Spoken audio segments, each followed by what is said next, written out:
Bien, buenas tardes a todos y a todas y a todas. Un gusto nuevamente tenerlos acá en el cuarto conversatorio virtual Migración Temporal en tiempos de COVID-19. Para el Ecosur, México y Flaxo, Guatemala, es un gusto tenerlos nuevamente por acá. Y en esta oportunidad nos acompañan Ana María Méndez, coordinadora del proyecto Refren OIT Guatemala, Abdel Camargo de CONACYT Ecosur México y Yamaguchi Naotaka, representante residente de JICA en Japón. Le doy la palabra en este momento a mi colega Sergio Prieto, que nos va a conversar sobre cuál es el contenido de los conversatorios y el objetivo de las temáticas que estamos tratando el día de hoy. Por favor, Sergio. Bueno, buenas tardes a todas y a todos. Estoy acá, aunque no se me vea. Tengo una foto estática, pero me muevo, incluso en tiempos de COVID. Pues sean bienvenidas y bienvenidos a esta cuarta sesión de los conversatorios virtuales, Inmovilidades Humanas en tiempos de COVID. Como ya anunciaba Rosario, este es una iniciativa que trata de generar un espacio de encuentro y diálogo entre academia, instituciones y organizaciones, tanto políticas como apolíticas, migrantes organizados, organizadas y no organizadas, y la sociedad en su conjunto. La iniciativa parte del Programa de Migración y Desarrollo de Flaxo Guatemala y también se incorpora el Laboratorio de Investigaciones Transfronterizas de Ecosur en México. A través de este espacio tratamos de abordar distintas aristas y problemáticas vinculadas a la movilidad humana, a la migración o la movilidad interna, a las distintas clases de inmovilidad que se producen históricamente y que se transforman en estos días de pandemia.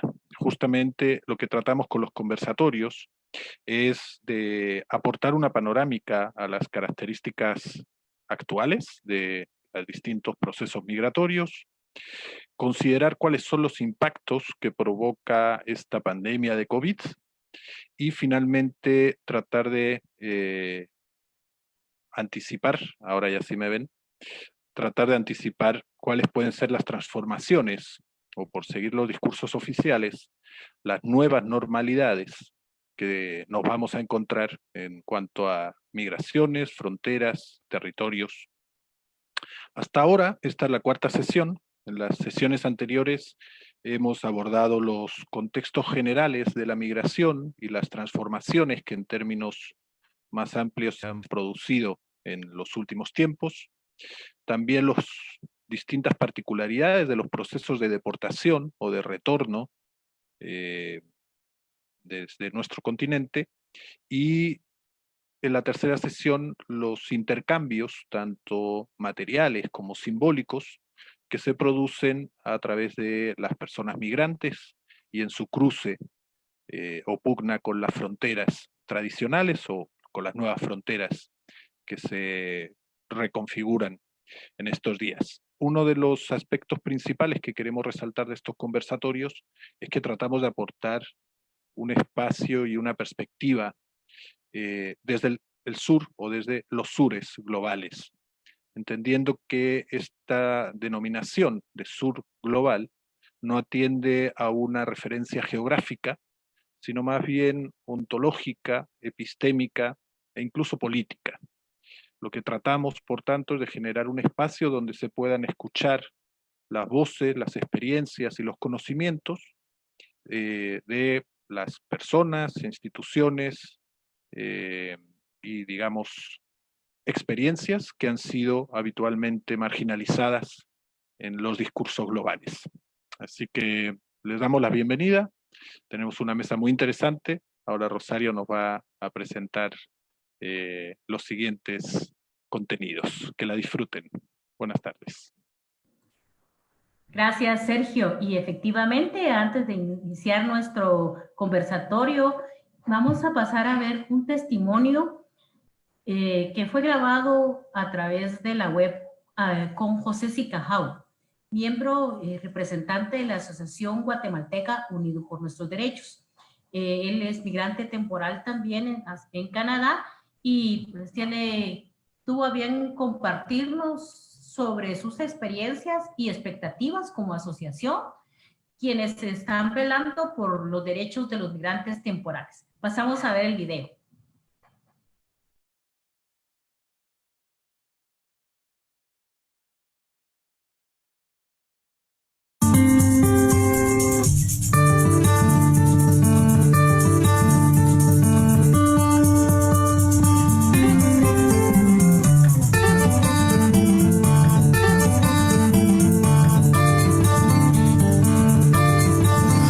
La asociación nació en el año 2011 en defensa, promoción de los derechos de los trabajadores guatemaltecos que están yendo para Canadá. Muchas quejas vienen aquí en Guatemala.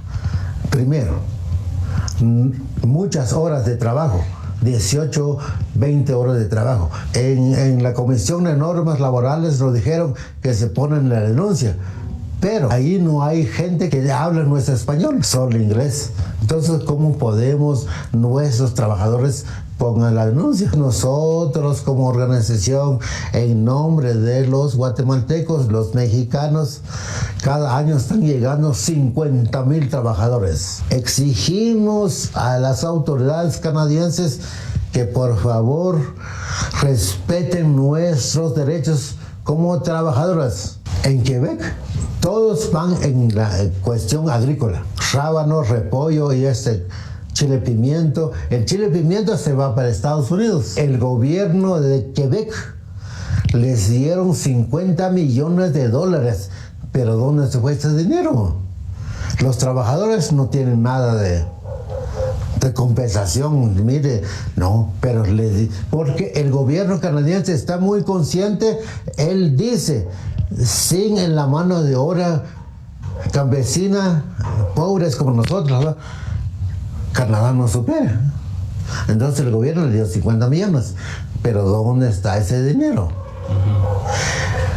Vancouver, Canadá, en la provincia Vancouver, Canadá, ellos sí recibieron nuestros trabajadores. Ellos sí. Ahorita estamos esperando que nuestro gobierno aquí en Guatemala, yo ya me reuní con la gente del Ministerio de Trabajo, no saben nada. Dice que es Relaciones Exteriores. Bueno, vamos, esta semana tenemos una reunión con Relaciones Exteriores. Ahorita por la pandemia, los empleadores en Canadá están pidiendo, pero no se puede enviar. Ahorita están enviando el 5% nada más. El 5%, porque los empleadores están pidiendo, pero no da el gobierno. Dicen ellos, no podemos enviar nuestros trabajadores porque estamos a morir allá. O sea, aquí nos estamos muriendo también, hombre. Aquí nos estamos muriendo. Entonces el obstáculo está aquí. Porque me están llamando, mire José, mi patrón me está llamando, yo quiero ir a Canadá. La petición de parte de la Asociación Guatemalteco Unido por Nuestros Derechos, nuestros trabajadores quieren viajar a trabajar allá, a pesar las dificultades, pero ellos quieren ir.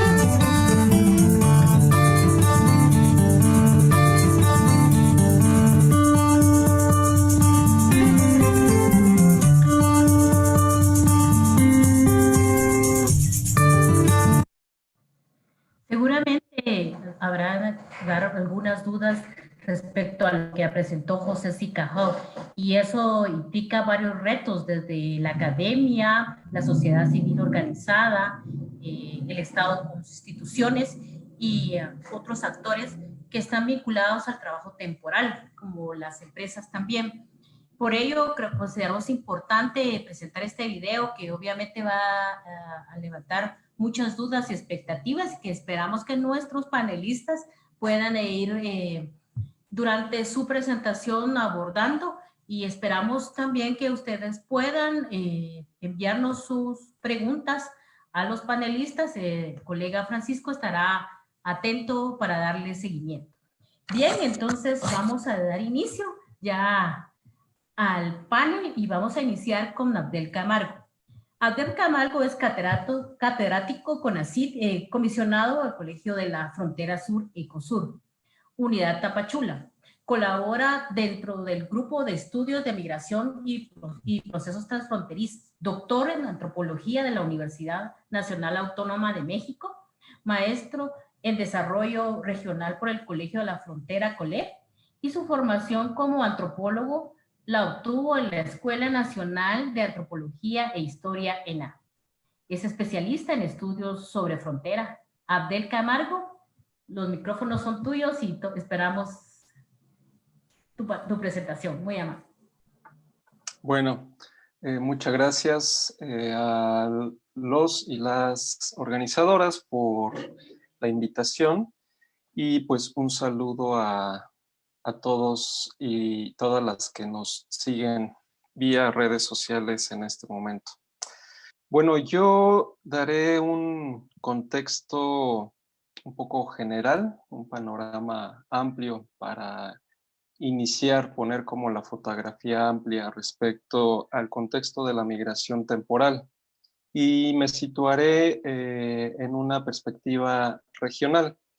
Es decir, siempre vale la pena situar la movilidad laboral, en este caso, dentro de los sistemas migratorios regionales que se van desarrollando en función de varias lógicas, que ahora entraré un poco a este tipo de lógicas.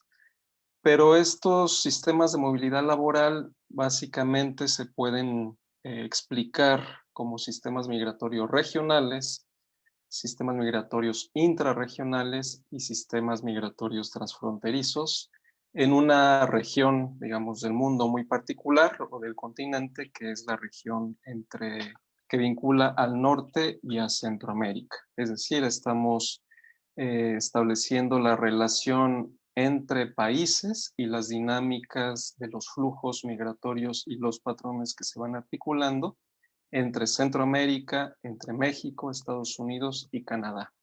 Es ahí donde yo me centraré por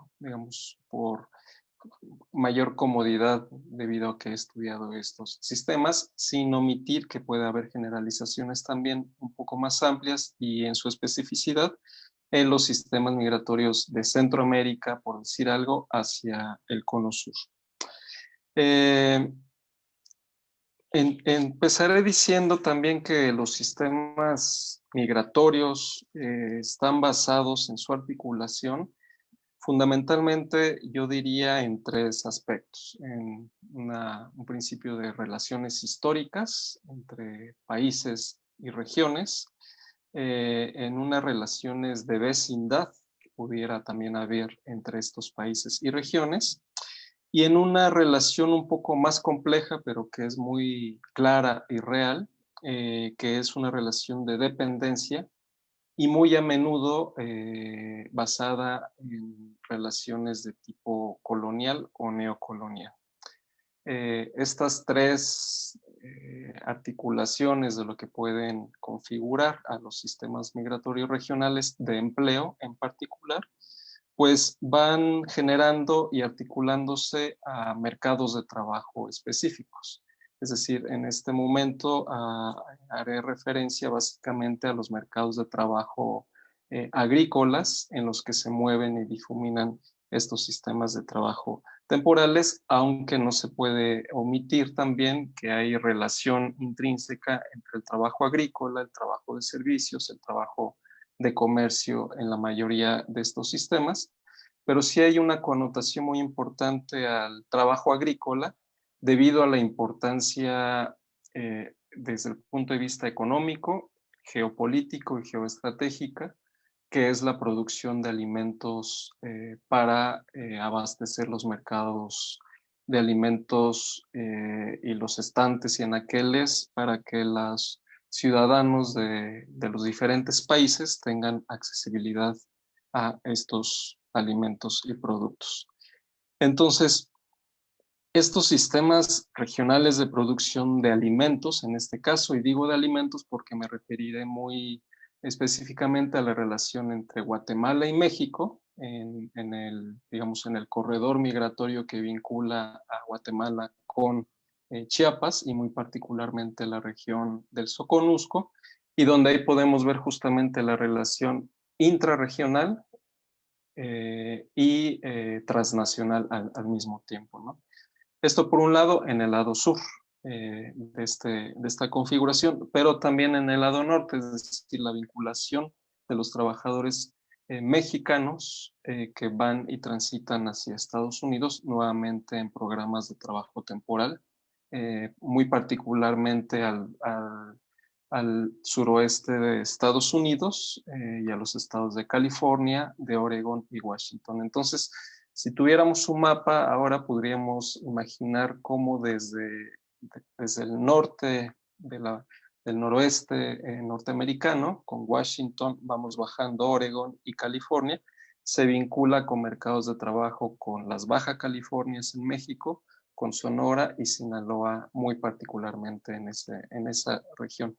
Y en el sur de México y el norte de Guatemala, pues entonces con una región transfronteriza intrarregional que se vincula a la producción de café, de papaya, de plátano, muy particularmente, por mencionar solo los productos más importantes, pero que en la configuración de estos mercados regionales, pues desarrolla intrínsecamente otro tipo de actividad laboral en el que se involucran los trabajadores y las trabajadoras para el sector de servicios, por ejemplo, las guatemaltecas que se dedican al trabajo doméstico en la zona del Soconusco, muy particularmente en Chiapas, pero también que han ampliado la ruta y la trayectoria migratoria y su temporalidad a otras regiones del sureste del país, en la península de Quintana Roo, de Yucatán, inclusive de Campeche, para emplearse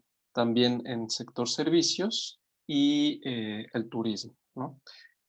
Por no decir también en otro tipo de mercados más enfocados también a la explotación, el trabajo en casa y el trabajo sexual inclusive, ¿no?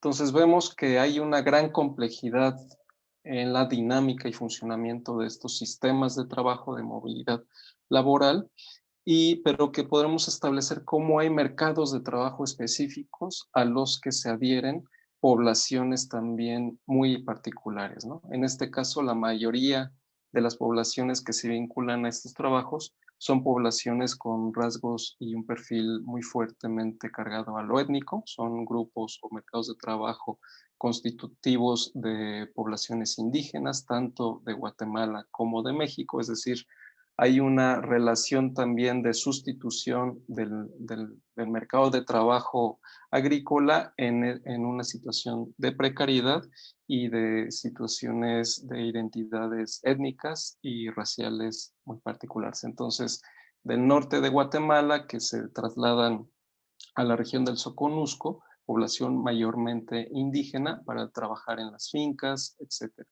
Y poblaciones del sur del país de México, particularmente de Guerrero, de Chiapas, de Oaxaca, de Veracruz, población indígena también, que se desplaza entonces al norte para también sustituir mano de obra precaria también, pero aquí funciona muy bien como la naturalización de las jerarquías racializadas que podemos establecer en este tipo de mercados, es decir, creamos ciertas representaciones para señalar que estas poblaciones indígenas están capacitadas en las labores del campo y están en el imaginario hechas para desarrollar este tipo de trabajos, ¿no? Entonces, por un lado tenemos un mercado de trabajo que se articula a empresas transnacionales en realidad en los sistemas de movilidad y de reclutamiento de mano de obra.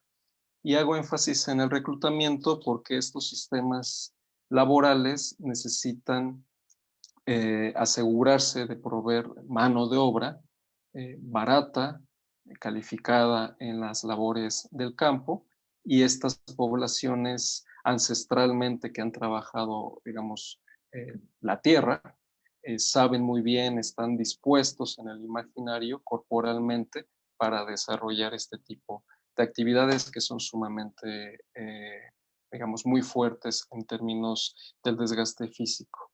Entonces, tenemos por un lado, como en la, digamos, en la metáfora de los antropólogos norteamericanos que han hecho trabajo de campo con estas poblaciones, frutos frescos con cuerpos marchitos, ¿no? Para justamente proveer de alimentos frescos a un consumidor cada vez más exigente en productos grandes, de buen sabor, de buen tamaño.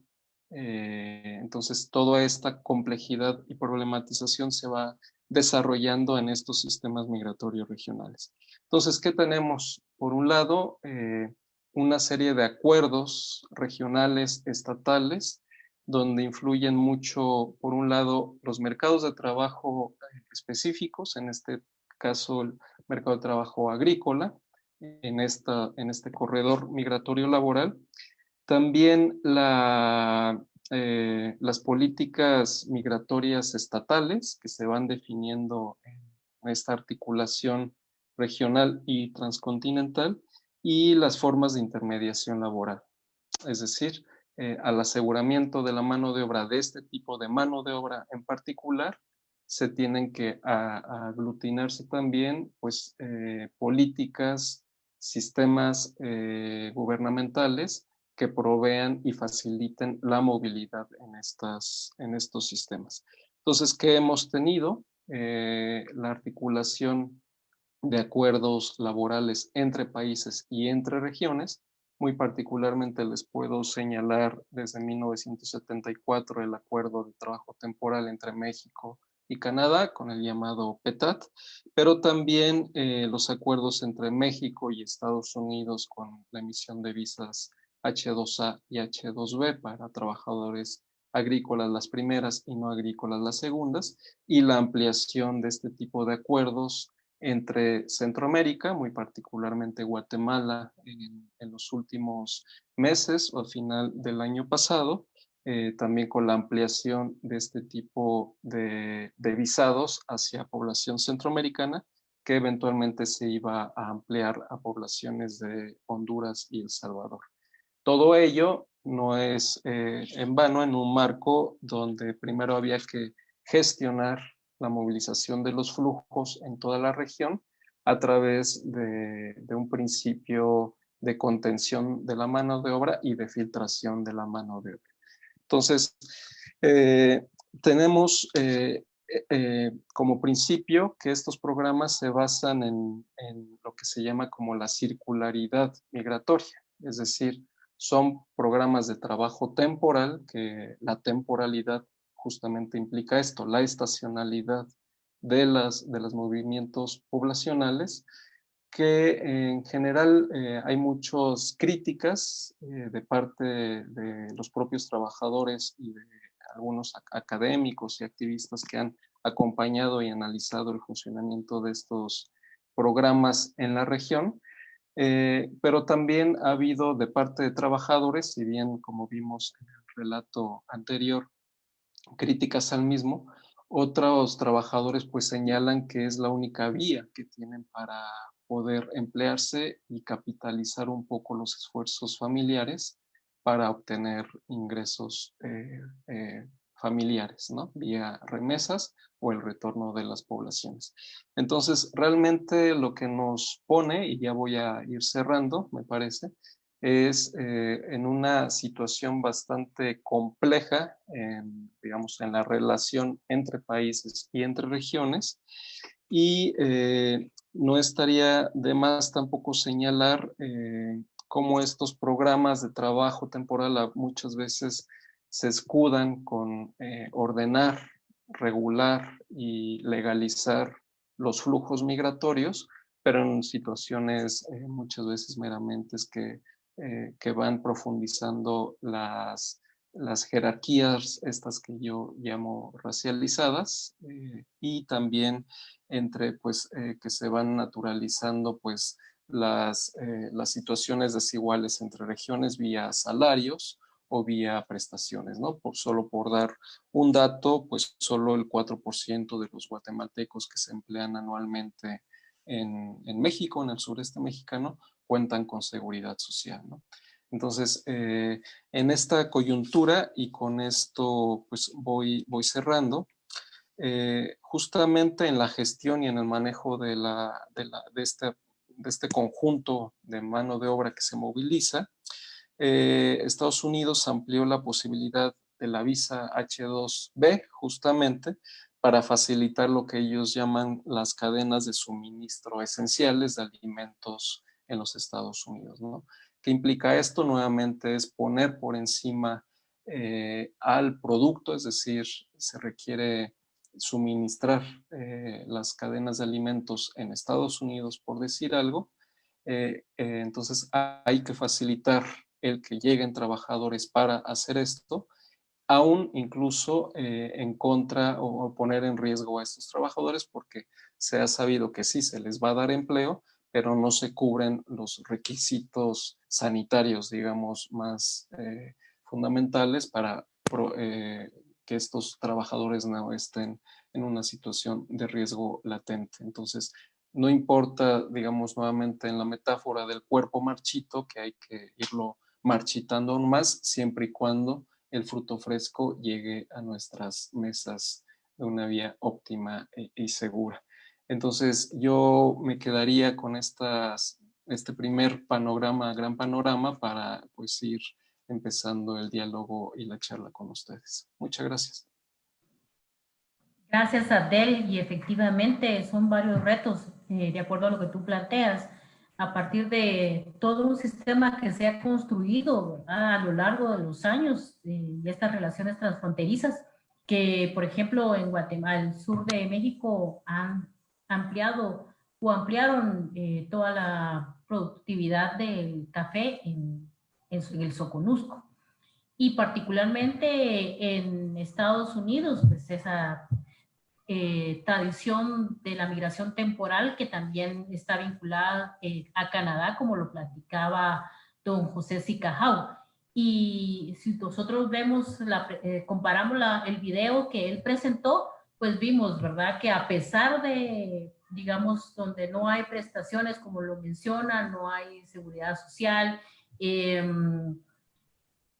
y ante la actual pandemia, ellos todavía tienen el deseo de emigrar, porque creo que es muy contundente su frase, ¿no? Nos morimos de hambre acá. Entonces creo que eso también mueve a esta población migrante con el deseo de encontrar oportunidades cuando en su país no se las proporciona. Así que bueno, vamos a seguir avanzando en este panel y vamos a dar paso entonces a Ana María Méndez.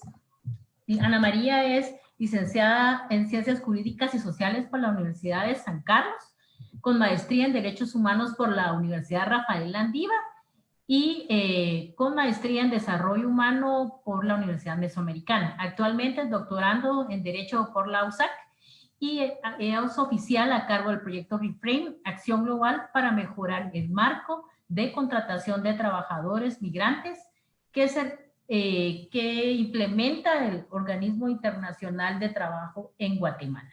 Ana María, muchísimas gracias. Tú vas a apoyarnos, complementar con esta visión desde la OIT, ¿verdad? Y de lo que el marco legal está implementando para todos los países. Gracias, Ana María. Bueno, muy buenas tardes. Pues quisiera iniciar agradeciendo a Flaxo y a Ecosur por esta invitación. Un saludo también a los panelistas que nos acompañan en este conversatorio virtual y sobre todo a quienes nos escuchan y nos siguen a través de las redes. Y creo que el contexto actual pues ha posicionado y ha visibilizado a los invisibles.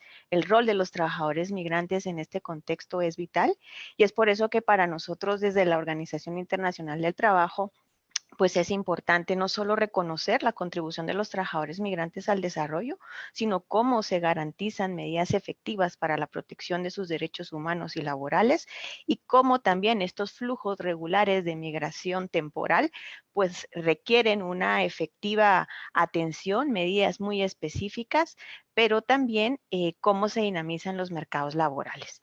Yo preparé una presentación. A lo mejor ahí me pueden habilitar para poder, porque me parece que está deshabilitado. Eh,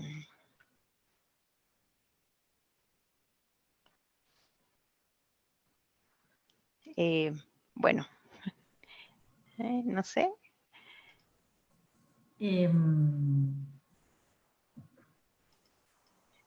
El administrador, en la parte donde dice compartir pantalla, ahí hay una, estamos todos aprendiendo en estas modalidades. ¿Me puedes habilitar? Ahí está. Gracias. Y bueno, pues inicio con un breve contexto. Creo que siempre es importante poder dar algunas cifras, aunque Abdel ya hizo pues una panorámica muy general.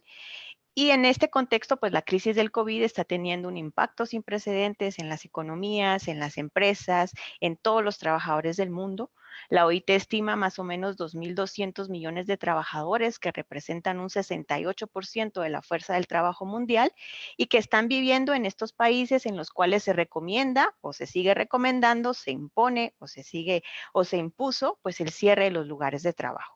Los trabajadores migrantes constituyen entonces un 4.7% de esta fuerza de trabajo mundial, que está integrada por 164 millones de trabajadores.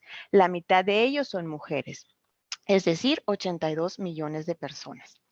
Y en muchos países los trabajadores migrantes representan un porcentaje considerablemente mayor de la fuerza de trabajo, donde realizan contribuciones importantes a las sociedades, a las economías, incluso en la primera línea, desempeñando qué tipo de trabajos, pues trabajos esenciales en los sectores de la atención a la salud, los servicios de construcción, la agricultura y la industria agroalimentaria.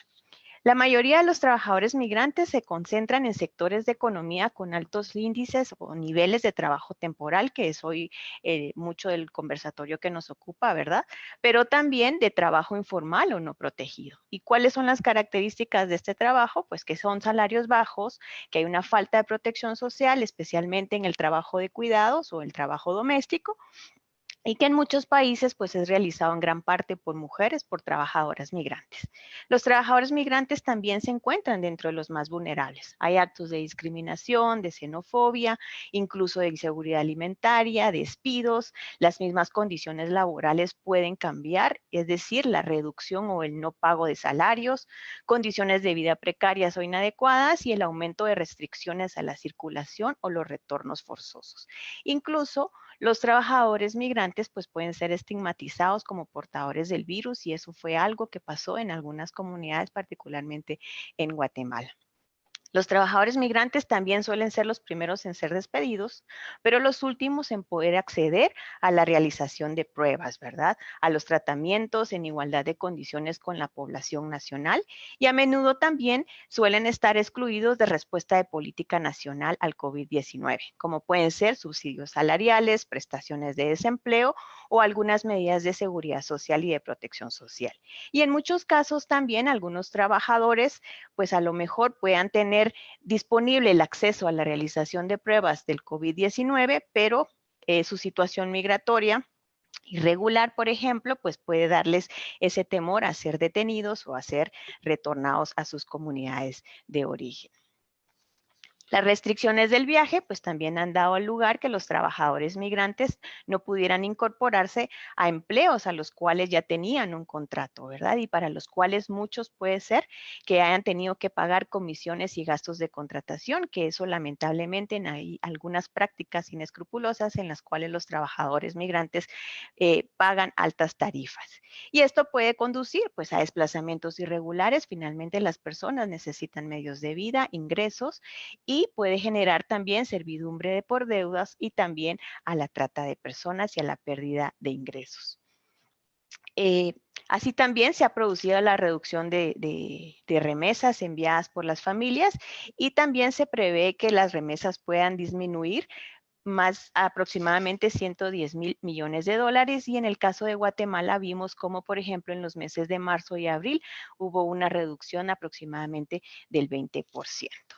Pero entre este contexto, ¿verdad?, en donde nosotros hablamos de la importancia y del rol de los trabajadores migrantes, pues también necesitamos establecer consideraciones esenciales para asegurar respuestas de políticas y medidas basadas en derechos, con perspectiva de género, pueden entonces ayudar y a prevenir estas violaciones de los derechos humanos y laborales en el corto y en el mediano plazo, incluso cuando la misma economía empiece a recuperarse. Cómo se preservan estos medios de sustento, las prestaciones sociales, tanto a los trabajadores migrantes como a sus familias.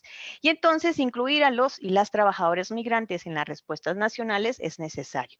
Es necesario porque se puede proteger mejor la salud y la seguridad de todas las personas y evitar la propagación misma de la pandemia. Y entonces nosotros desde la perspectiva de OIT consideramos que hay 3 ámbitos de acción fundamentales. El primero, la inclusión de los trabajadores migrantes en las respuestas nacionales al COVID-19. El segundo, la cooperación bilateral entre los países de origen y los países de destino.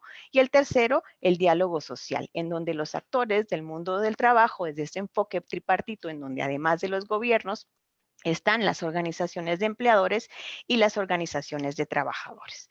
Y entonces, desde esa perspectiva, desde la inclusión de los trabajadores migrantes en esas respuestas de políticas nacionales al COVID-19, ¿qué podemos hacer? Pues primero, incluir a los trabajadores migrantes en las respuestas nacionales relativas a los ingresos y en las respuestas de política. La falta de seguridad de los ingresos alienta a las personas a trabajar aun cuando se puedan enfermar y aumenta también un riesgo de salud pública para todas las personas, ¿verdad? Pero este tipo de respuestas requiere también de datos desglosados por sexo, de una evaluación de impacto para que realmente podamos encontrar en dónde, cuántos son y qué necesidades específicas pueden tener. Otro tema es cómo se amplía el acceso a los servicios de salud y a la cobertura de protección social para los trabajadores migrantes. Y aquí, pues la universalidad de la cobertura, de la protección social, que son elementos desde el enfoque del trabajo decente, pues también es vital para garantizar entonces esas condiciones. La tercera es proporcionar información adecuada y accesible. Ya lo decía José Sicajao en su video, la necesidad de contar con información de a dónde acudir, cómo acudir, bajo qué mecanismos. Esto es importante para toda relación laboral que se vaya a enmarcar. También cómo se asegura que los trabajadores migratorios tengan una situación regular. Y bueno, y es que el contexto y la pandemia del COVID-19 pues también obligó a que muchos países pudieran extender los visados o puedan generar algún tipo de amnistías o también de renovaciones de permisos de trabajo o de residencia para permitir esa continuidad de las contribuciones de la fuerza de trabajo desde una situación regular. Luego también cómo se afrontan los riesgos a los que se enfrentan los trabajadores migrantes que viven en alojamientos comunales o en su lugar de trabajo. Y yo creo que este sí, en el corto plazo, es un reto muy fuerte que tanto gobiernos como empleadores tienen porque finalmente necesitan adecuar condiciones especiales, especialmente en el contexto de la pandemia del COVID-19. Y luego, pues, cómo se proporcionan a todos los trabajadores migrantes accesos a recursos jurídicos. El derecho a la justicia, pues es un derecho fundamental que tiene toda persona y en el caso de los trabajadores migrantes, pues vemos que es aún un fuerte desafío. Entonces encontramos estas 3 respuestas, ¿verdad? Que considero yo que en este momento tienen una mayor dimensión, cómo se proporciona esa información adecuada y accesible, cómo se proporcionan en el contexto actual normas de salud y seguridad ocupacional, por ejemplo, cómo se garantiza a trabajadores migrantes un estatus regular. Hay una alta demanda, no solo en el sur de México, también en Canadá, en Estados Unidos, de trabajadores migrantes. Entonces, ¿cómo garantizamos esos flujos, verdad? La continuidad de esas contribuciones con la fuerza de su trabajo, tanto en los países de origen como en los países de destino. Y luego, finalmente, cómo se abordan esos riesgos en la vivienda de los trabajadores migrantes y en este contexto del trabajo temporal. Por ejemplo, hay una serie de normas de vivienda para garantizar esa seguridad estructural, la higiene, la comodidad. No voy a entrar en el detalle, pero hay una serie de elementos que se tienen que tomar en consideración y especialmente en el contexto actual, ¿verdad? Finalmente, también otra medida, pues, es la cooperación bilateral entre los países de origen y destino. La cooperación puede facilitar ese apoyo económico a los trabajadores migrantes que han perdido sus empleos o que los ayudan a prepararse para la reincorporación o la reintegración en los mercados laborales de su país de origen, ¿verdad? El reconocimiento de competencias para que los trabajadores migrantes accedan efectivamente a esas oportunidades de empleo que se presentan en el sector de salud, por ejemplo, o en otros sectores, pues también puede ayudar a satisfacer esas necesidades del mercado y fomentar la reintegración.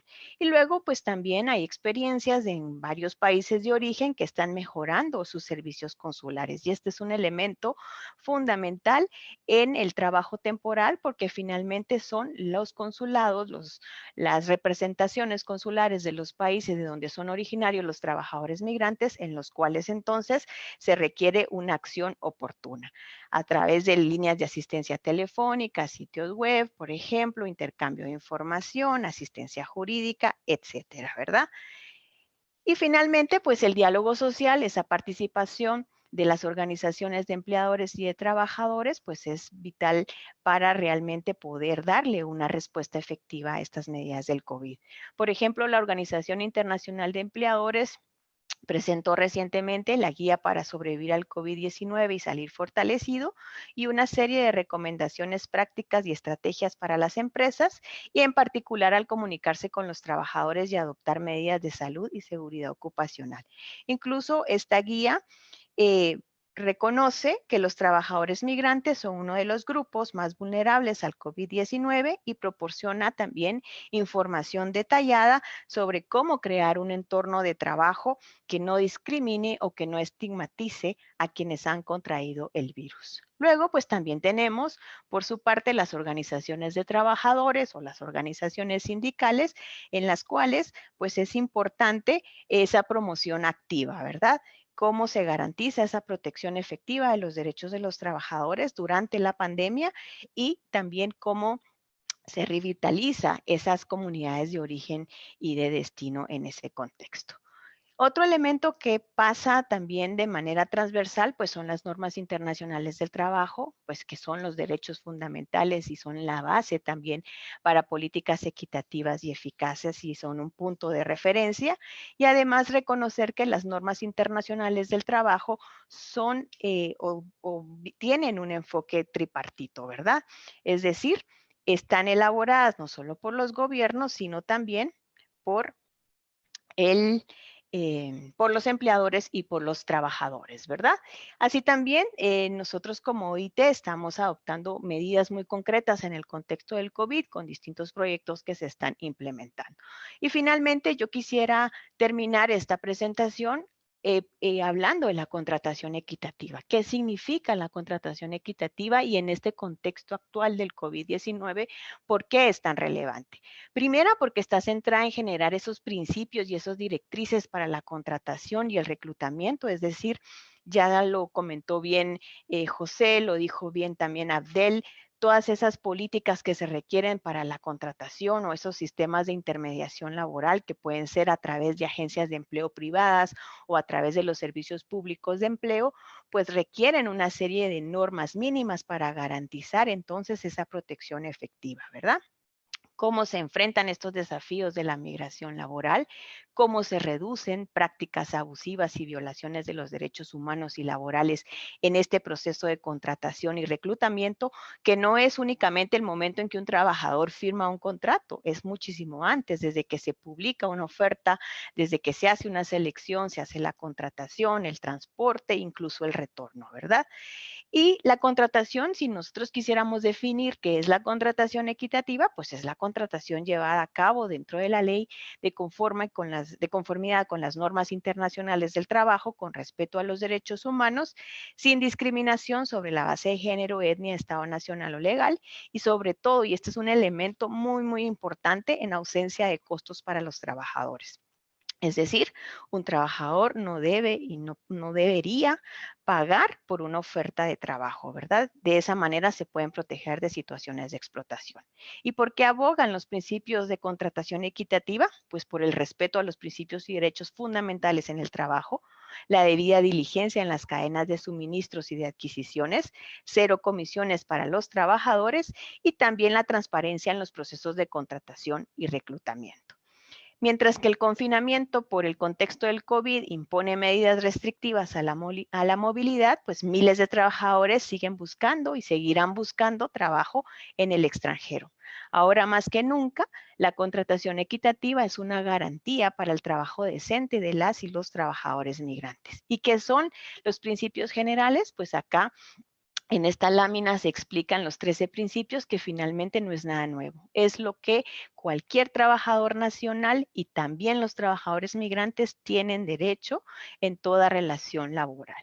El respeto a sus derechos humanos laborales, que se responda a las necesidades del trabajo y del mercado de trabajo, perdón, cómo se promueve el trabajo decente, que haya una eficiencia y transparencia en la contratación de los trabajadores, sin comisiones ni gastos de contratación, que el trabajador tenga su contrato de manera clara y que lo conozca en el idioma que él habla, por ejemplo, etcétera, ¿verdad?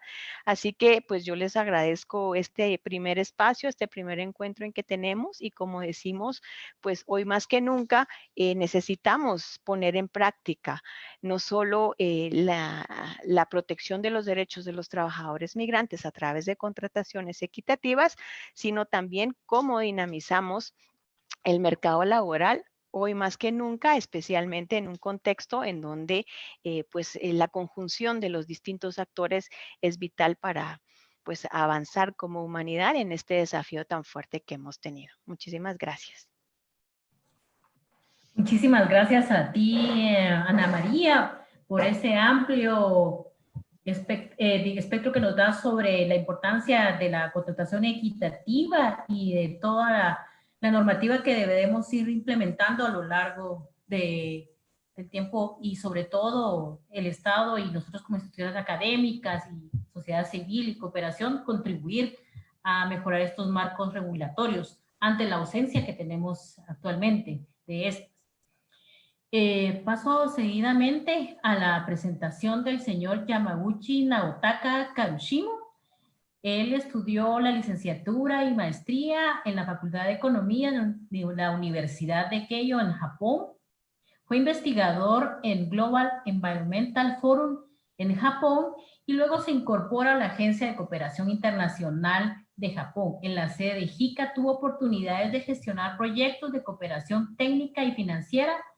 Recientemente ha sido director de planificación del Instituto de Estudios en JICA y actualmente es representante residente de JICA en Guatemala. Señor Yamaguchi, un gusto de tenerlo acá con nosotros y de compartir esta experiencia que vive desde Japón, ¿no? A partir de los migrantes temporales y de la política que se tiene en relación al tema. Gracias, señor Yamaguchi.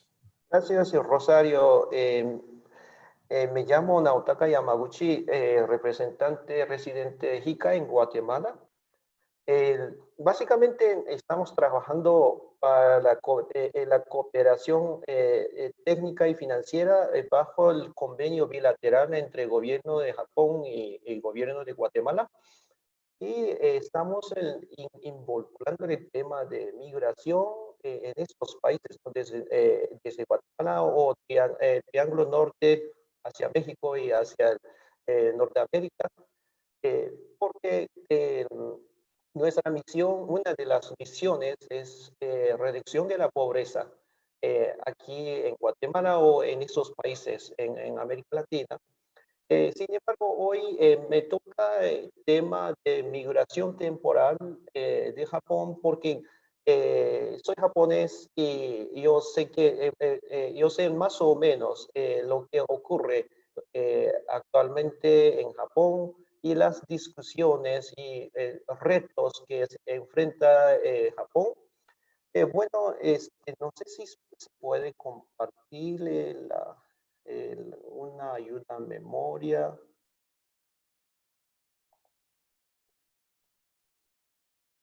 ¿Pueden ver? ¿O solo mi cara?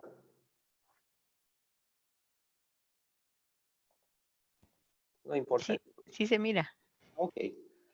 El- eh, bueno, creo que hay que, yo sé que en América Latina no hay mucha información acerca de migración en Asia o migración, lo que sucede en Japón, en el idioma español. Eh, Quisiera mencionar un poco la historia de migración japonesa. La migración en Japón eh, actualmente es un país receptor de los migrantes, migrantes laborales. Y Japón, pero históricamente la emigración desde Japón comenzó en las últimas décadas del siglo XIX, básicamente cuando existía mucha pobreza en algunas regiones agrícolas. Entonces, emigraron hacia Hawái, California, y muchos hacia el Brasil, Perú y Argentina. En en el siglo XX, bajo el programa de Japón y los países receptores realizamos migración programada hacia el Paraguay, Argentina, un poco hacia el Brasil y Perú, y también República Dominicana. Este, Sin embargo, Japón se convirtió en el país receptor de los migrantes desde la década 80. Primeramente, en esa época Japón gozaba de auge económico, eh, pero no tenía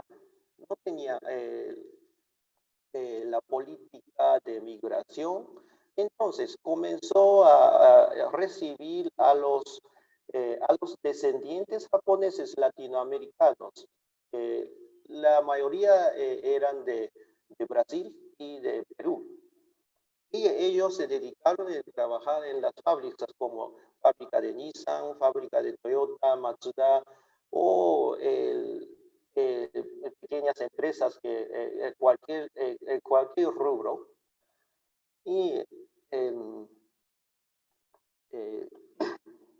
sin embargo, hubo muchos problemas. Por ejemplo, Japón no estaba preparado a recibir sus hijos. O sea, en la familia de los inmigrantes laborales no sabía la costumbre ni idioma. Y no hubo un apoyo tampoco por parte del país emisor. O sea, los consulados no tenían el programa de apoyo.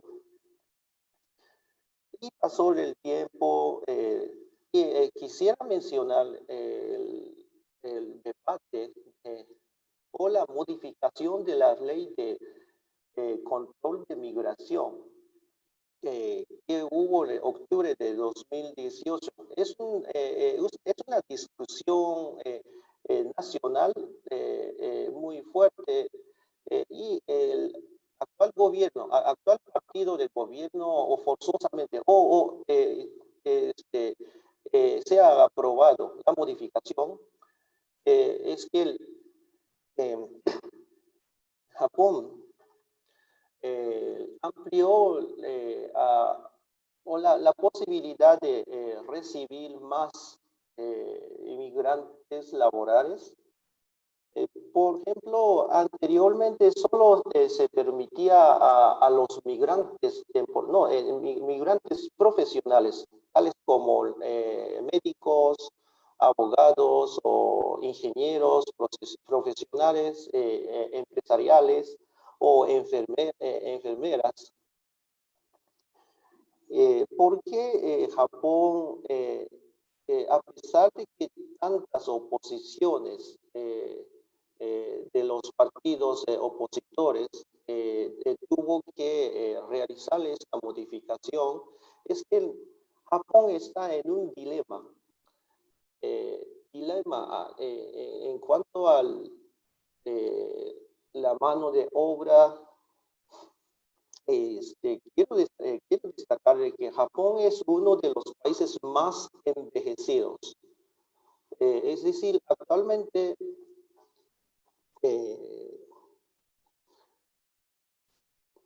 cada vez más puedo decir que la mano de obra, o sea, población, población económicamente activa cada vez más se reduce. Por ejemplo, en los años 70, la población económicamente activa ha sido 68.9% de la población. Quisiera que sepan, la población en Japón más o menos es 100 millones de personas. Es decir, en ese entonces 72 millones de personas eran económicamente activas. Y la estadística de 2019 sorprendentemente ha disminuido, no puedo decir, disminuido el porcentaje. 59.5% ha sido la población económicamente activa, mientras la población mayor de 65 años superó el 28%, es decir, casi 36 millones de personas ya son ancianos. Y en consecuencia, Japón ve mucha necesidad de recibir a los trabajadores. Sin embargo, siempre hay discusiones o se reporta el problema, por ejemplo, abusos o las empresas no acatan las leyes y reglamentos a los trabajadores extranjeros, o también en la sociedad todavía hay discriminación y los gobiernos municipales y centrales todavía no tiene programas oficiales para proteger o para apoyar a los migrantes laborales extranjeros.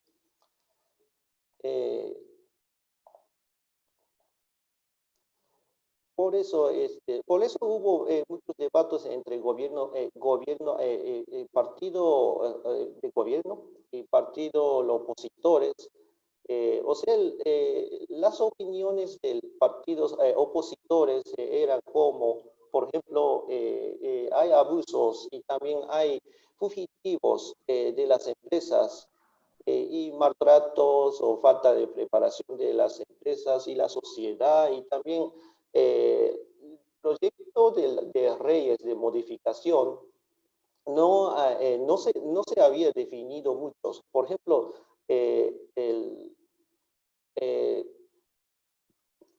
programa de apoyo siempre depende de las empresas que aceptan a los migrantes o a los trabajadores laborales. Y no hay control de calidad, por parte del gobierno. Pero finalmente el primer ministro Shinzo Abe diciendo: esta modificación de ley no se trata de la política de inmigración, porque él tuvo que decir sobre la política de migración, porque actualmente no tener una política de inmigración es un consenso nacional. Es decir, los ciudadanos japoneses todavía dudan o tienen miedo de que tal plano, extranjeros se rodean y cometen crímenes o no quieren no quieren que la gente no entienda el idioma japonés. Pues, sin embargo, el gobierno de Japón recibiendo mucha presión por parte de los empresarios, porque las empresas siempre tienen sufren de falta de manos de obra. Puedo decir que la demanda, proporción de la demanda y oferta de trabajo desde el año 2012 superó 1.0. Es decir, que para una persona que busca el empleo, siempre hay oferta más de dos o tres empresas. Y en consecuencia hay muchas empresas que sufren de falta de mano de obra. Pero Japón siempre requiere, o sea, requieren las manos de obra o profesionales decentes. Es decir,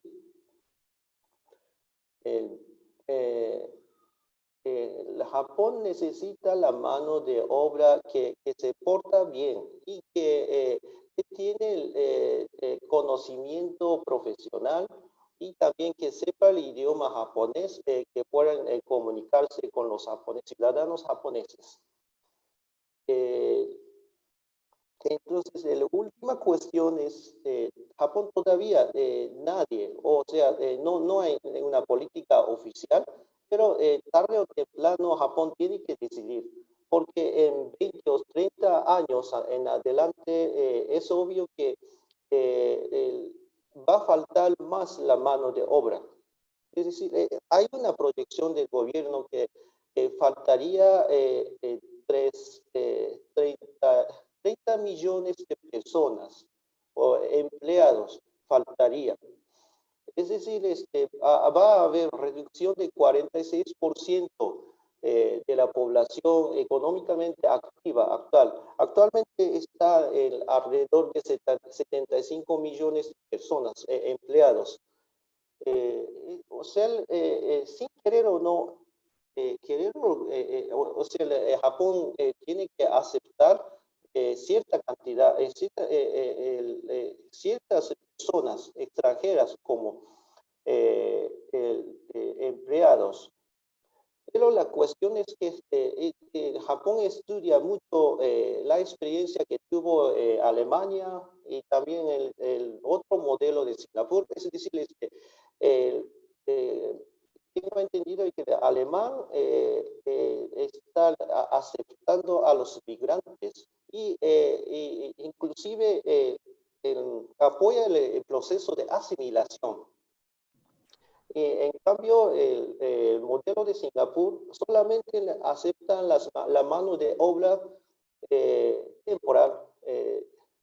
Por ejemplo, desde Bangladesh mandan muchos obreros de construcción, pero en 2 años tengo entendido que tienen que regresar a su país. Y Japón, ¿qué puede hacer con este reto? Y finalmente quisiera mencionar lo que sucede con la calamidad del COVID-19. Hay casos de despido. Y también, por ejemplo, se quejan de muchas empresas y también agricultores, que como el Japón bloqueó las entradas y aeropuertos, ¿no? Y el ingreso de los extranjeros de más de 111 países. En este momento, las las empresas sufren de falta de mano de obra. Y todavía no hay conclusión y las empresas esperan cuándo van a abrir los aeropuertos y puedan recibir a trabajadores.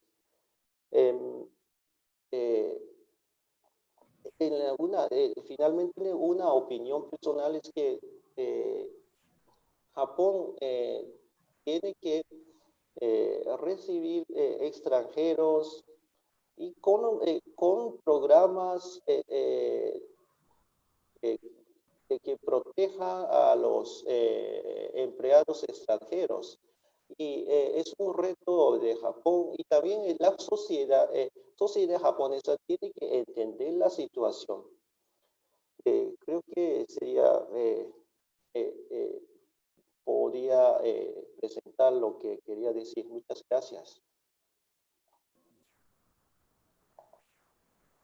Muchísimas gracias, señor Yamaguchi. Efectivamente, usted nos plantea, digamos, un panorama desde su país que implica, ¿verdad?, cuestionarse que la población económicamente activa está envejeciendo y que a futuro pues va a existir mayor demanda de población trabajadora, pero que para ello se debe de preparar y debe de existir una política migratoria que le permita atender a esta población. Y creo que en ese sentido, escuchándolo a usted, efectivamente, nuestros países que son expulsores de sus ciudadanos y los países que son receptores, pues tienen que ir trascendiendo a la creación y a generar marcos normativos. Y creo que ahí Ana María hacía mención cuando la importancia del rol de los consulados, de proteger y de acompañar a sus ciudadanos en los países de destino. Tenemos algunas preguntas de nuestros participantes y vamos a proceder a este momento de espacio de preguntas y respuestas. Tenemos a Aura López, que indica el número de trabajadores con estatus irregular es la mayoría. ¿Cómo podemos desde la OIT ayudar a la regularización? Bueno, gracias. ¿Voy respondiendo de una vez? Sí. Sí, por favor. Sí, yo creo que aquí es bien importante la acción concertada que se puedan hacer y desde el enfoque tripartito que promueve la misma Organización Internacional del Trabajo. Es decir, nosotros a través de las normas internacionales, pues trabajamos muy en conjunto, especialmente con el Ministerio de Trabajo y Previsión Social, por ejemplo, en el caso de Guatemala, para definir parámetros, no solo en política pública, sino que en algún tipo de normativa que vaya garantizando protecciones mínimas a los trabajadores migrantes. Pero en este contexto, pues el rol y la interlocución con otros actores, como por ejemplo el mismo Ministerio de Relaciones Exteriores o las cancillerías, los institutos de migración, pues también juegan un rol fundamental para entonces establecer esos acuerdos y esas relaciones bilaterales entre los países. Y yo creo que también es bien importante la reflexión desde los mismos trabajadores, cuáles son sus necesidades, cuáles son esos espacios en donde la vulnerabilidad de sus derechos pues es afectada, y también creo que es muy importante conocer cuáles son las demandas del mercado laboral y cómo empatamos entonces oferta y demanda. Entonces, para nosotros los principios generales, las normas internacionales de trabajo, pues son un punto de partida importante, son el piso, son ese mínimo de protección de derechos, y creo que a partir de eso se puede entonces, a través de la acción concertada de los gobiernos, trabajar de manera articulada. Gracias. Gracias. Gracias, Ana María. Y tenemos otra pregunta de Ivette Marcucci. Dice, Tomás González pregunta, ¿cómo podemos promover las normativas y regulaciones de la OIT en grupos de migrantes de Ohio, ya que un alto porcentaje de guatemaltecos indígenas que residen allí y en otros estados desconocen todo lo que indicó la licenciada Méndez?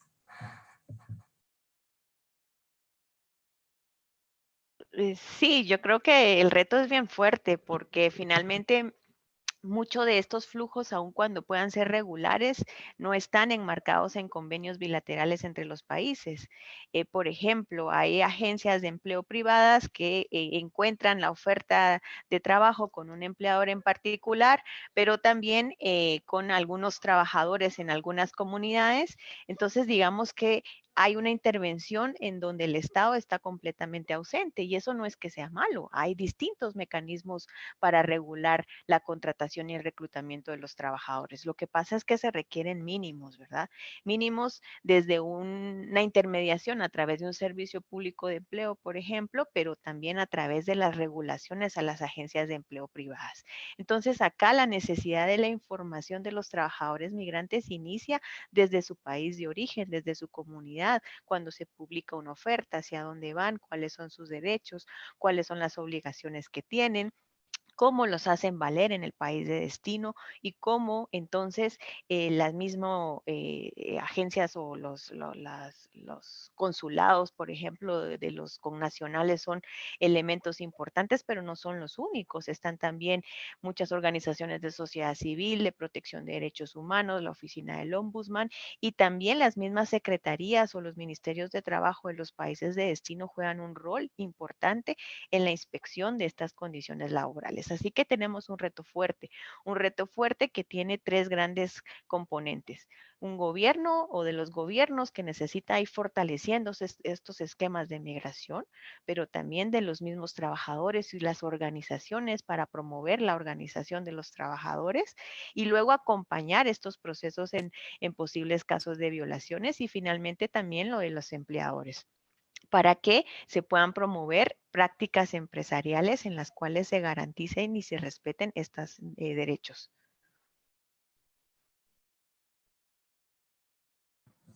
Gracias. Gracias, Ana María. Si alguno, Abdel o Sergio, quisiera aportar a esta discusión que plantearon, ¿verdad? Evidentemente hay muchísimos cuestionamientos y algunos de los participantes indicaban también que pues se desconoce mucho de lo que hoy están planteando ustedes como panelistas. Sobre todo algunos mencionaban que desconocen sobre los abusos, las violaciones, la falta de seguridad social, ¿verdad? Se piensa que el migrante temporal es una persona que tiene otras condiciones al migrante irregular, pero se enfrenta en muchas ocasiones en algunas de las mismas condiciones, salvo que pues su visa le permite retornar al país de destino y poder retornar, de origen, perdón. ¿Qué otras valoraciones podrían dar ustedes respecto a lo que han preguntado los panelistas? Perdón, los participantes.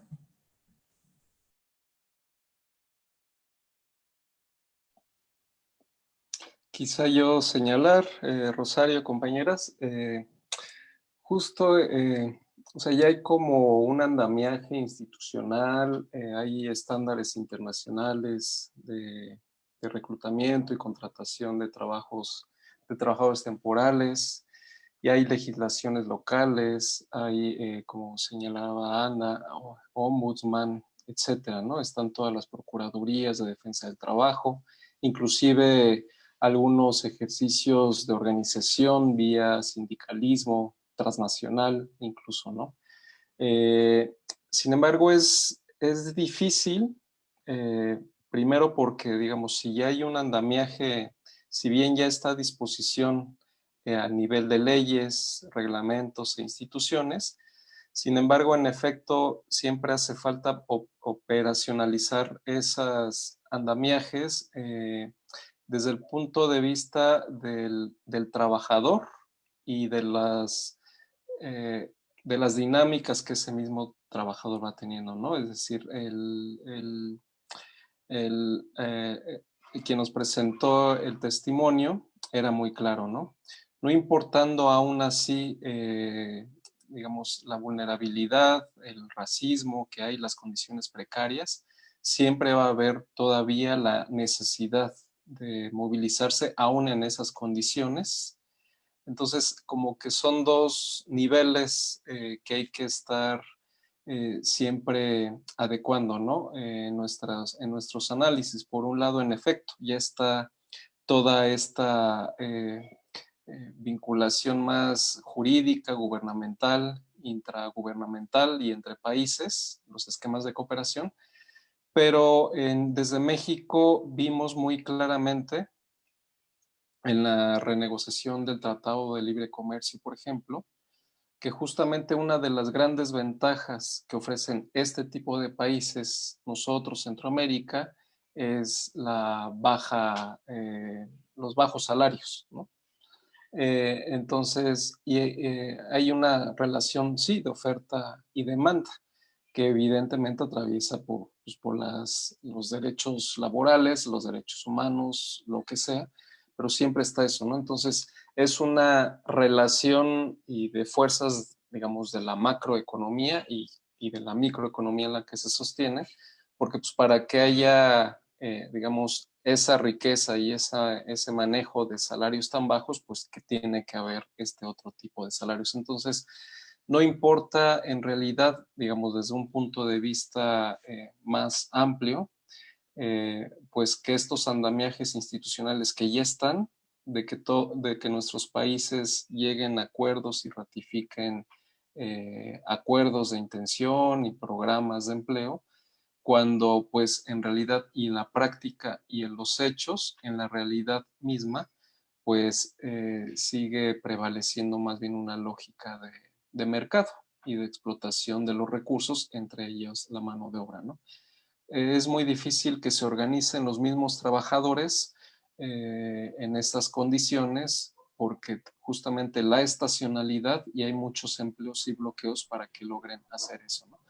Pero sí habría que fijar más bien desde las necesidades propias de los propios trabajadores, más allá pues de estos grandes metarrelatos, inclusive de buenas intenciones que firmantes gubernamentales hacen, yo diría, anualmente en la revisión de la ratificación de los programas de trabajo temporal. Gracias, David. Claro, entonces los retos son más amplios de los que parecen. No solo son instituciones, son las empresas y la debilidad que enfrentan los migrantes temporales de poder organizarse, como ya tú indicabas. Hay una pregunta para el señor Yamaguchi. Paul pregunta, ¿cómo un adolescente guatemalteco puede aplicar a un trabajo temporal y qué incidencia tiene el idioma en este tipo de trabajo?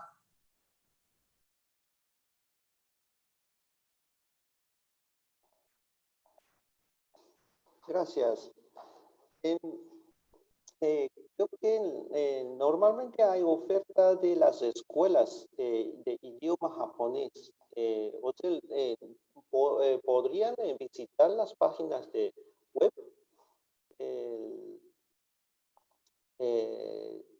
y hay oferta, ¿no? Y yo no tengo mucha información acerca del visado. Pero normalmente los guatemaltecos, o sea, entre Japón y Guatemala tiene convenio de exención de visado. Pueden ingresar a Japón como el turista. Sin embargo, creo que hay que preguntar a la embajada embajada de Japón en Guatemala. Sí, puedo decir que sí hay programas primero, básicamente tiene que tener el conocimiento para poder trabajar en el idioma japonés, o sea, es el requisito mínimo y la empresa que acepta a los trabajadores tiene que otorgar la visa. Gracias. Gracias. Para Abdel Camargo, ¿podría indicarme, Arabela Santillana pregunta, ¿podría indicarme cómo desde el Plan de Desarrollo Integral piensan contratar migrantes centroamericanos desde México? Creo que hay una expectativa, ¿no? Que se creó a partir del Plan de Desarrollo Integral Sí, pues eso, ¿no? Es una expectativa fundada en términos, pues, de la relación histórica y tradicional de la circulación de estas poblaciones entre México y Guatemala, el sureste mexicano, Chiapas y Guatemala, ¿no? Que se amplió o profundizó, pues, con, digamos, un llamado desde el presidente nuevo, que ya no está nuevo, ya tiene al menos un año, de que iba a haber, pues, trabajo para todos, inclusive para los vecinos de Centroamérica, ¿no? Y pues en la retórica, esta misma, se crea este plan de integración o de facilitar la movilidad, ordenarla, etcétera, en pos de un desarrollo del sur de México, pero entendiéndolo también en el sur regional, ¿no? Entonces, estas expectativas pues sí son amplias, sin embargo no se observa con claridad cómo puedan ir aterrizando más allá de la nueva reelaboración pues de una noción de desarrollo que en buena medida se basa en buenas intenciones, pero que en su operatividad sigue funcionando bajo esquemas de precariedad de la relación laboral. Entonces, en efecto, se van a ampliar, se van a desarrollar grandes megaproyectos en la parte sur-sureste de México y evidentemente una ampliación hacia Centroamérica con gasoductos, en fin, pero no hay ninguna posibilidad o no se vislumbra posibilidad alguna de que realmente sea, digamos, un plan de desarrollo integral real que posibilite cambiar las relaciones entre el capital y el trabajo en términos de dependencia y vulnerabilidad de la mano de obra, ¿no? Entonces, no se ve, no se posibilita eso ni para la población en México ni para la población centroamericana, ¿no? Más allá de la retórica discursiva eh, en boga en la actualidad. Claro, gracias. Sí, efectivamente tenemos conocimiento que a México le tocó que desarrollar estos convenios de forma bilateral, porque finalmente no, pues lo que, acuerdo inicial que los tres países presidentes de ese momento habían firmado, pues no se logró concretar y hoy por hoy entendemos que están en negociaciones bilaterales para los proyectos que desean implementar en cada uno de los países. Y efectivamente, ¿verdad? En cada uno de nuestros países hay una demanda de los propios nacionales laboral, ¿verdad? Y me imagino igual será un reto para México tratar de responder a esas expectativas. Uno de nuestros participantes pregunta al señor Yamaguchi, ¿existe algún convenio o se está tratando en ello para llevar migrantes laborales de la región centroamericana a Japón? ¿Tiene Japón algún convenio con algún otro país del mundo al respecto? Con un país, con los países en América Latina no existe el convenio bilateral laboral. En los países en Asia sí, por ejemplo, con Indonesia, las Filipinas, tienen convenio bilateral a aceptar los profesionales, tales como aceptar más enfermeras indonesias o las filipinas, con la condición de que los postulantes tienen que tener, por supuesto, tiene título de enfermera o trabajadores sociales, y tiene que tener el conocimiento del idioma básico y también tiene que tener el curso de capacitación ahí en Indonesia o en las Filipinas, programado por el gobierno de respectivos países.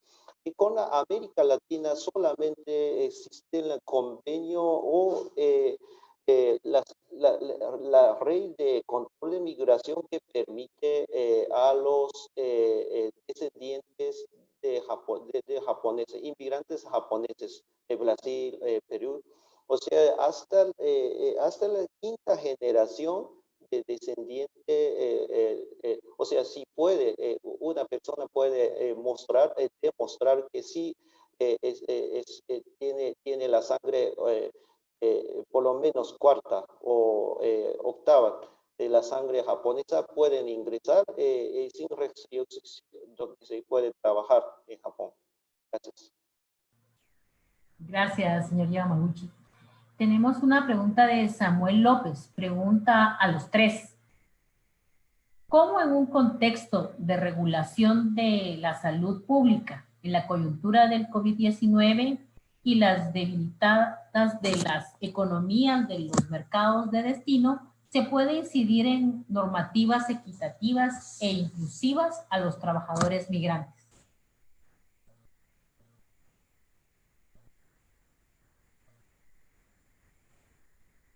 Complejo. Bueno, pues no tenemos en este momento todas las respuestas, pero creo que esta pandemia puso en evidencia una dimensión muy importante que es la salud y seguridad ocupacional. Es decir, hoy más que nunca una serie de medidas y recomendaciones que no son nuevas, sino que ya existen, pero que a partir de ahora únicamente necesitan y requieren de fortalecerse y de generarse las medidas respectivas, pues pone en evidencia cómo en este contexto necesitamos adaptar las dimensiones laborales y ocupacionales para que realmente respondan a los desafíos que estamos enfrentando. Así que yo creo que hoy más que nunca el trabajo, pues aquí hablamos del trabajo formal, por ejemplo, en donde las empresas tienen una serie de requerimientos que necesitan ir cumpliendo para que sigan operando de manera adecuada, pero los retos más fuertes estarán en aquellos trabajadores que están fuera del empleo formal, en donde la precariedad laboral es evidente y donde efectivamente no hay una serie de medidas que garanticen trabajo decente para ellos. Así que hay un reto muy fuerte que traspasa los mandatos de las instituciones, en donde la acción concertada de los mismos empleadores y de las empresas tienen que ser efectivas, de los mismos trabajadores también, para que realmente podamos no solo pasar esta crisis, sino que realmente garantizar esas normas mínimas de protección que todo trabajador tiene que tener. Y hoy más que nunca reitero esas medidas de seguridad y salud ocupacional. Gracias. Abdel. Sí, un comentario breve también.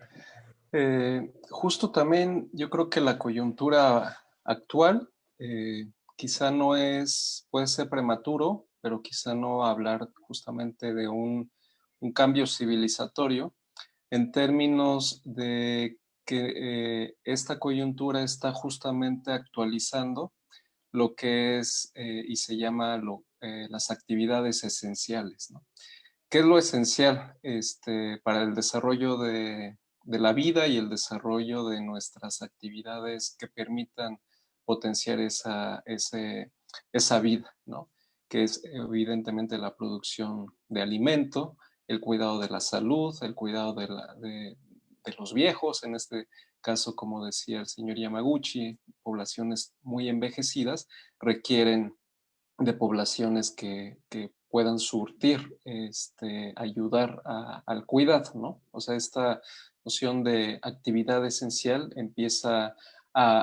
puede tener un aterrizaje afortunado, y en ello están pues los trabajadores temporales, trabajadores agrícolas, los que limpian las casas, los que cuidan a los ancianos, los trabajadores de la educación, los trabajadores de la salud, ¿no?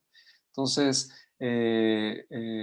sé que no es tan adecuado y podrían llover piedras, pero justamente cómo evidenciar salarios de futbolistas de la magnitud en las que están y de enfermeros o doctores que no están en ese mismo rango, ¿no? Entonces, creo que es una oportunidad pues para repensar realmente con sentido más hacia el sentido de fortalecer los condicionantes que producen la vida misma, más allá de las relaciones económicas o comerciales y o políticas que habían regido al mundo, ¿no? Y qué interesante es que justamente en esta crisis de coyuntura, digamos, de coyuntura sanitaria, pues se está levantando también un manto racista evidenciado en el mundo, ¿no? Con las movilizaciones justamente que se están dando. Entonces,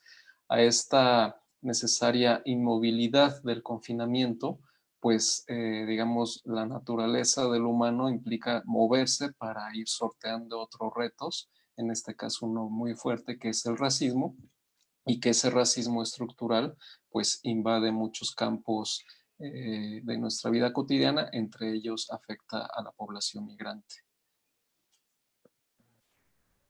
Gracias, Abdel. Señor Yamaguchi, ¿tiene algún comentario al respecto?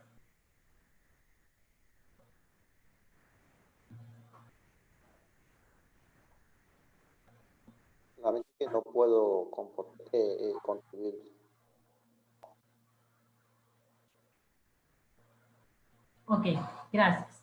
Bien, entonces vamos a pasar a las reflexiones finales. Le pediría, por favor, a cada uno si pudiera tener un mensaje breve respecto a cómo, bueno, ya Abdel hace una muy buena introducción a esta reflexión, ¿no? Cómo debemos de replantearnos. Por un lado, nos enfrentamos a la pérdida de medios de vida sostenibles en los países de origen y por otro lado, a la precarización del empleo a los países de destino. Y todas estas oleadas migratorias, ¿verdad?, han puesto también a los ciudadanos de estos países en una situación también de desventaja, porque recuerdo hace el año pasado con un colega platicando un poco con esta oleada de las caravanas, cómo los migrantes venezolanos estaban ya movilizándose a Perú, pero estaban tomando empleos donde pues, peruanos no tenían esas mismas condiciones laborales, o sea, ya era una mano de obra calificada, pero igualmente le estaban dando pagos precarios. Entonces, lo que tú planteas y pones en la mesa, ¿no? ¿Por qué un jugador de fútbol tiene un salario exorbitante frente hoy por hoy, ¿verdad? Tenemos a médicos, enfermeras y todo el ámbito de la salud que se está enfrentando a que bajo condiciones de, uno, del contagio, segundo, no, con contratos temporales y muchas veces estos no se cumplen por el Estado, no son priorizados, ¿verdad? Así que seguramente habrán muchas reflexiones que a partir de esta coyuntura del COVID nos van a hacer replantear sobre todo. Creo que ahí el trabajo equitativo, ¿no? El trabajo temporal tiene también que pasar por esas condiciones. Bien, entonces pediría a Ana María si podía dar una breve reflexión respecto a lo planteado y luego seguíamos contigo, Abdel, para finalizar con el señor Yamaguchi.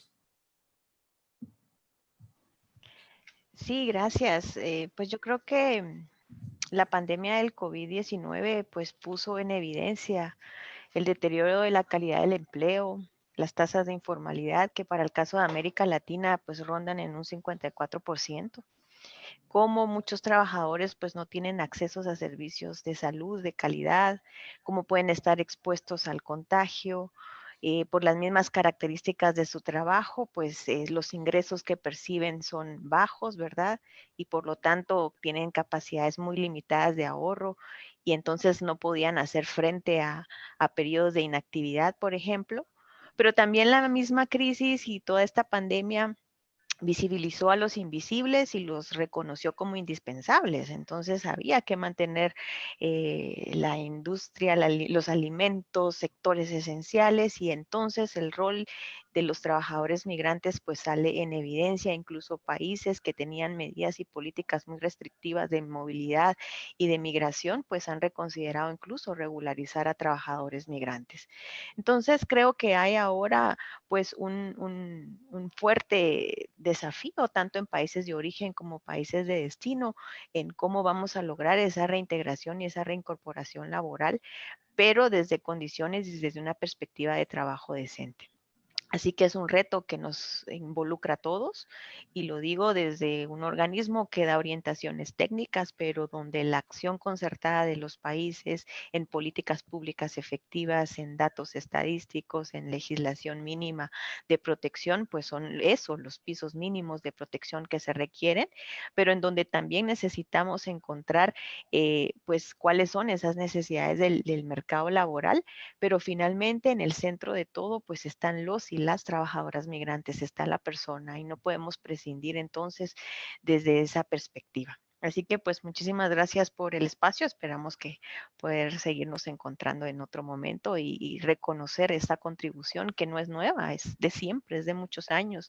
Abdel lo explicaba muy bien al inicio de su presentación, de los trabajadores migrantes en el desarrollo de los países. Únicamente gracias.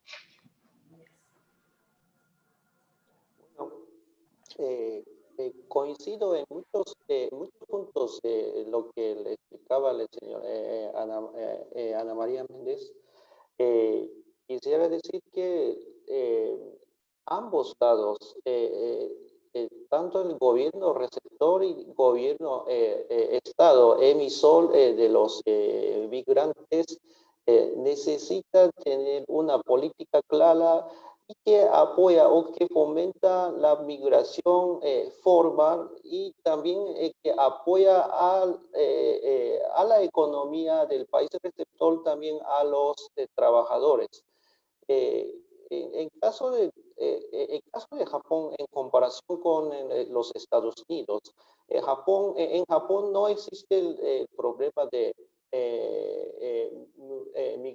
migrantes ilegales. Es que Japón está rodeada del mar y es muy difícil de ingresar ilegalmente en el territorio de Japón. Sin embargo, hay problemas para aceptar más los trabajadores extranjeros. Como les expliqué, que Japón tiene que estar más preparados o hay el programa de apoyo o programa de educación o idioma a los migrantes o laborales. Pero al mismo tiempo el país, Estado emisor, tiene que tener una política también que tiene que apoyar a los migrantes. Es mi mensaje, gracias. Abdel. Sí, cerrar quizá un poco reiterando que esta coyuntura, justamente como se ha mencionado, pues prioriza lo que debería de ser lo esencial, ¿no? Y lo esencial pues es el alimento y el cuidado de uno y del que está al lado o en colectivo. Inclusive, pues si notamos, fue la producción de alimentos o el abastecimiento de alimentos y el transporte, ¿no? En términos brutos, porque inclusive la educación, claro, los servicios de salud, inclusive la educación, también, bueno, vemos grandes bloques de desigualdad porque la mayoría se están conectando vía internet, pero hay cientos de miles de personas que no tienen esa posibilidad, entonces ahí hay un bloque a atender. Pero sobre lo esencial entonces, ¿no? Entonces, no es esencial crear los discursos que venían desde el norte de criminalizar, de violentar justo a las masas migrantes que iban en hordas a invadir los países del norte, pues justamente esas masas migrantes eran las que con efectividad pues producían los alimentos que se requerían en el momento, ¿no? Entonces creo que es un buen momento para establecer justamente la priorización de lo que es esencial. Después en México, por decir algo, se fue relajando, digamos, esto de lo esencial y entró ahora esencial pues ya la minería y entre otras cosas, ¿no? Que efectivamente eso no es esencial más que para reactivar un cierto segmento de la economía que nuevamente insisto, no es esencial más que para, digamos, los cánones internacionales. Entonces, pues mostrar justamente esta posibilidad que nos permite, digamos, ahora estar muy en el resguardo al interior para literalmente ver cuál es hacia el exterior lo que realmente requiere pues este mundo y su sociedad y sus trabajadores, migrantes temporales o no, pues para continuar desarrollando y participando de lo mismo, ¿no? Y les agradezco la invitación y este diálogo. A ti, gracias. Bueno, el cierre final lo tiene mi colega Sergio Prieto de ECOSUR. Sergio. Bueno, pues en primer lugar agradecer a Ana María, Yamaguchi, Abdel por su presencia, por su participación, a todas las personas que nos han seguido en directo y que eventualmente podrán acceder a este conversatorio. A mí me gustaría plantear algunas reflexiones que me deja esta rica conversación, sin duda muy interesante, muy actual y que a futuro se prevé va a ser todavía más relevante, porque lo importante del futuro es que es imprevisible y es justamente a través de estos ejercicios en los que podemos plantear escenarios sobre qué va a ocurrir y cómo podemos de alguna forma incidir en esa nueva normalidad, en este nuevo mundo, ojalá que salga del COVID. La primera de las reflexiones tiene que ver justamente con cómo esta pandemia nos pone ante un contexto de retos y oportunidades que quizá por comodidad o por el propio desarrollo de la civilización humana hasta ahora no habíamos considerado. Justamente, como decía Ana María, me parece que lo importante es cómo en este contexto definido por una especie de inmovilidad forzada global, por cuidados, por el virus, pasa a ser tan relevante la labor de las personas que se mueven a pesar de todo y que cuya movilidad está, pues se podría decir, en la base de los equilibrios sistémicos entre países ricos, países dependientes, como decía Abdel, en estos sistemas migratorios, demográficos, económicos, culturales, en los que se sostiene el mundo, en relaciones de oferta y demanda que están desequilibradas de origen, pero que hasta cierto punto aparecen compensarse. Y más allá de estos, digamos, equilibrios macroeconómicos, lo relevante de la situación que se nos pone hoy día por delante es justamente cómo estamos en un contexto en el que se incrementan sistémicamente las necesidades de las personas migrantes, trabajadoras, cómo en determinados países de demanda de trabajadores incrementan los niveles de demanda y cómo seguimos asistiendo a políticas y a imaginarios que tratan de limitar la movilidad y finalmente parecen quedar en un segundo plano cuáles son las condiciones estructurales de esos países, de esas regiones, donde casi por obligación las personas tienen que migrar. Acá tenemos que considerar que cuando hablamos de trabajadores y trabajadoras migrantes, hacemos referencia a un universo sumamente amplio de personas. Como se decía, incluye a los futbolistas con sueldos astronómicos, incluye a los grandes directivos de corporaciones multinacionales y también incluye a personas que viajan y trabajan y sobreviven en condición indocumentada, que trabajan y que siguen siendo personas a pesar de todo.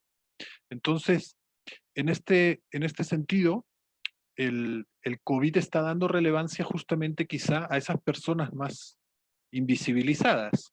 Los jugadores de fútbol han dejado de jugar al fútbol y nosotros de verlas en televisión, aunque siguen cobrando sus sueldos, pero estamos viendo la relevancia justamente de esas personas anónimas que trabajan en políticamente correcta expresión actividades esenciales. Básicamente, que son las que hacen o, digamos, solucionan los grandes problemas y puntuales problemas económicos que sostienen o que afrontan las grandes economías o los países y regiones más desarrolladas. En ese sentido, el caso de Japón me ha parecido sumamente interesante porque muestra los retos y las paradojas, e incluso se podría decir el caso extremo, que afrontan economías desarrolladas con poblaciones y sociedades que envejecen a gran velocidad.